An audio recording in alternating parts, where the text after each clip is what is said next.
So you wonder how to beat a battle with your squad? Well, others wonder too and sent me their problems. Let's get into it and see what works and why. I ordered the battles from "I got that right away" to "took me the whole evening." So Voidbee sent me a message to beat Indomitus Mirror 74 with his roster. The key here is to put Immospec on a high ground position. This way you can just watch him decimating the enemy ranks. If someone has still some health left, finish him off with Makotep, so everyone can still stay in position. In the last turn, it's best to use Aleps and Immospecs active to get a lightning victory. For Indomitus Mirror 75, check out my Kalga video to see how to beat that with an even lower squad. The next one is for Moriak 99 from CCCP. We unfortunately need to depend on a block here to get 3 medals, this time for Eldryon. So we just need to skip our first turn and let Calandis do some work. Then Ithana can kill one Screamer due to Doom from Eldryon and the high ground advantage. Calandis will then make some room for Eldryon so he can soften up the 2 Screamers. Then we need some blockings from Eldryon. I'd advise giving him a 30% block item and boosting it to level 3 to increase the odds. Eldryon gets attacked 4 times in this battle but needs to block 2 times. So it's not going to happen every time. If Eldryon dies, just kill the remaining Screamers with the other 2 Eldari so your energy is not wasted. If everything went accordingly, kill the doomed Screamer with Ithana, move Eldryon into position to doom the other 2 and finish them off. The next one is for Sam from the Spanish Legion. He wants to beat Indomitus 35 without spending upgrades on Certus or Varro, since this is the last battle in the campaign where only the 3 main characters can be played. So the problem with this battle is that only Bellator can get hit multiple times, since Varro and Certus are underranked, so our main priority is to keep them safe.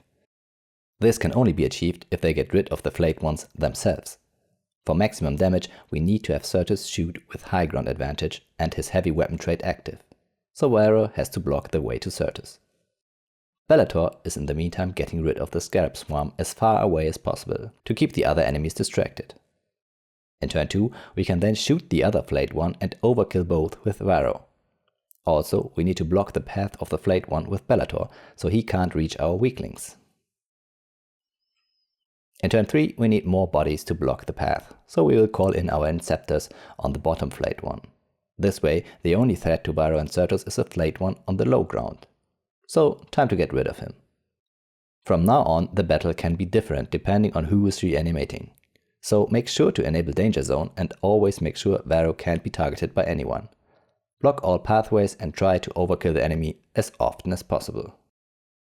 Paradox from the Sons of Dawn would like to beat Saim-Hann Elite 39 with his 3 Eldari. Again a battle where we have only the main Eldari and Ithana is very low. This time we need to get our units equipped. Most importantly is a block item for Ithana, otherwise 3 medals will not be possible. The main problem here is that Ithana at only silver 2 is made of paper. A single normal attack from anything is going to kill her, so we need to make sure that's not going to happen. Since the Screamers can fly, it's not possible to block them all, so we need to kill them as soon as possible. So let's kill the first one in Doom range with Ithana to enable buffing. Then kill the Marine with Eldryon. We need to stay in a straight line with Ithana and Eldryon so the Screamers will use their active ability, which does way less damage than their attack. We finished the turn by moving Calandis a little further, so she will be able to kill 2 Screamers, one with Overwatch and one with her passive. Ithana needs to block one of the Screamer abilities, otherwise she's already dead. If she survives, proceed to kill the Marine with Eldryon while dooming the 2 Screamers. Kill one with Ithana and the other one with Calandis, moving again to get Ithana and Calandis in a straight line. Ithana should usually survive this, and you can kill the Screamer with her and then kill the last Marine with Eldryon on the high ground. Patrick is struggling with Saim-Hann Mirror Elite 38, and his only wish is that he has not to upgrade beyond Gold 1 35-35. No equipment needed this time. The map is incredibly tight, so we need to make sure to time summoning with Abraxas properly. The most important thing here is to avoid getting hit by the Wrath Cannon from the Wrath Guard. It will instantly kill Yazagor or Abraxas. So let's just put some flames on the healing hex with Toth, so the enemy will not stay on it and wait for everyone to get themselves into a better position for us. We need to get rid of the Harlequin so Toth can move into his hex. This is the key of the battle. If the Harlequin blocks all damage, we need to restart. If he didn't, move Abraxas into position and let his demons do some work. Then move Toth into position to block the path of the Wrath Guard. In the next turn, just try to focus down the Wrath Guard. Always think about your positioning. He can move 2 hexes and should never be able to do a ranged attack with another unit from you behind his first target. With the Wrath Guard down, just play it safe and finish off the rest of the Eldari. So, Rutzilla from the Imperium of Trump cheesed his way with his gold 1 Bellator to Octarius Mirror 56. But in this battle, he is now stuck with his Black Templars. There are multiple problems with this battle. The map is tidy. There's just a single space we can hide in for more than 1 turn when blocking 1 path.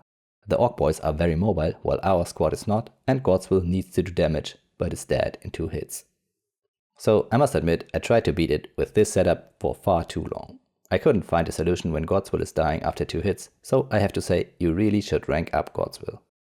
And even then, we need to rely on 1 Orc Boy running away to get 3 medals. It's still a 4 skull battle then. So first move Thorid into position and use his active to mitigate some damage. Then move Godswill into position. Depending on who is passive attacked, you can either do a ranged attack with Burchett or need to do a melee attack to make sure the Orc Boy is dying, or even better, overkilled. Afterwards, use Godswill's active so the Orc Boy dies next to the one on the right. If he does not flee, you won't be able to get the 3 medals. If he does, you can just move Godswill out of harm and kill the Orc Boy next to him. Then suppress the other 2 with Burchett from the high ground and block the path to Godswill with Thorid. Clean up in the next turn with Godswill and Burchett. So to redeem myself a little from failing this challenge, I'll provide a solution with this exact roster for the last Octarius Mirror campaign battle, where only the 3 Black Templars must be used. Octarius Mirror 63. It's way easier though. Just hit the Orc Boy on the left with Burchett and leave the other 2 Black Templars in the trench. In turn 2, we activate Thorid's ability for some damage reduction and overkill the Grot and melee with Burchett. In turn 3, we can finally move out of the trench with Godswill and Thorid and get rid of the tank. If the tank dies, move Burchett on its hex and shoot the 2 Orc Boys. Otherwise, use his active on the tank. Then kill the Orc Boy on the right with Godswill, move Burchett into position and get Thorid back to the safe space. Then you can just play it safe and whittle them down. Following the rule of cool, don't forget to redeem Beat Everything within a week to celebrate the first 1000 subs for the channel.